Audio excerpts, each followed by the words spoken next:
Be a nice 3, 2, 1. 3, 2, 1.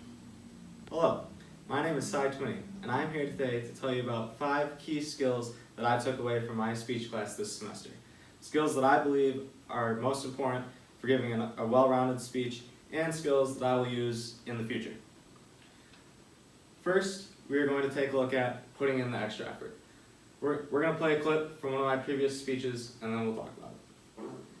As the only child of his mother and father, at the age of 5, he moved to Corning, New York, where he spent the majority of his life until his senior year, when he had the honor to play league hockey in Canada.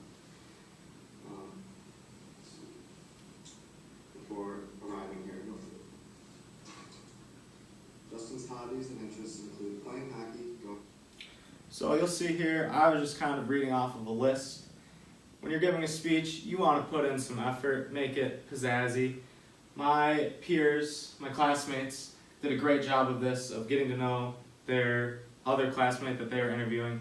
And in this case, I did not give my partner enough justice in this speech. They really went above and beyond. And you don't want to be dial tone reading off of a list.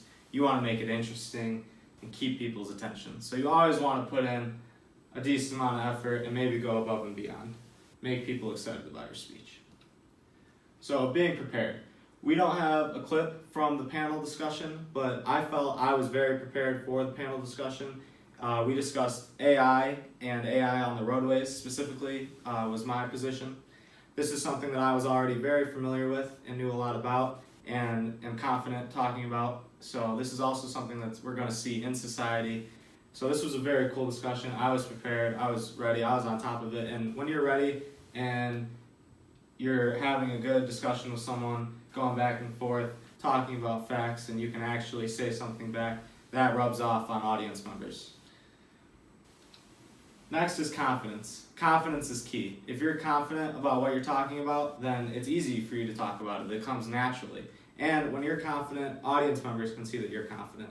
And even if you're confident about one thing and they're confident about something else, you can see ideas flowing and wheels start to turn because you're talking about something like it's going to happen or it is happening, and it's great.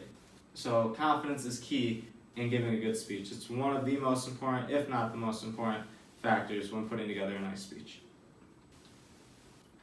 Relaxation. I'm going to just let this video speak for itself right off the bat. on a drug screen.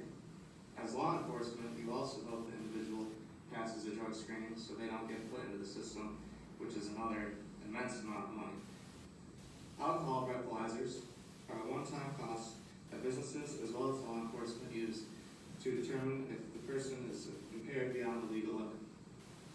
In 2018, So you see the shaking and the voice cracks and the moving around, the relying on the note cards. This topic was also one that I knew a little bit about and am confident about and passionate about this topic, but I don't know what this was. Today must have been an off day for me. It was shaking. You can't do that. When you're shaking and moving all over the place and changing pitch and staring at the note cards and not at your audience, they're not going to pay attention to a word that you're saying. That all they're going to see is you squirming up in front of them, which is not good. You need to be comfortable and relaxed so your audience can understand what you're saying. Last but not least, we have practice. Practice makes perfect. In this particular speech, which you're about to take a look at, I've come a long way, in my opinion. I've grown a lot. I flow better with my speeches. I know what I'm talking about. I'm confident about it. And I did practice, but the one thing that I did not practice was my timing. In this particular scenario, we have slides behind us, which you'll see in the video in a moment. And I had a lot of information that I could have said on these slides, but I missed it because I did not practice my timing. So let's take a look at this video. well, my presentation is millennial anti-myth because for the rest of you, you would sit inside of a stick-shift car and not be able to go anywhere. Manual transmissions are becoming extremely obsolete due to technology and autonomy. Ferrari, Lamborghini, Mercedes-Benz, Volvo, none of them make a manual transmission anymore. This is what an early transmission looked like. So you'll see the slide passed me by before I could finish what I was saying. Like I said, I was very confident about this. I was relaxed. I had a lot of stuff that I could have talked about, but I could have taken more time to practice the timing in this video. Because I missed there, I had to cut it short, and then also cut short stuff in later slides to make my speech way shorter and choppier without getting my point across smoother. So, as always, I'll leave you with this: practice makes perfect. Thank you very much for watching. I hope this was insightful. Have a fantastic summer.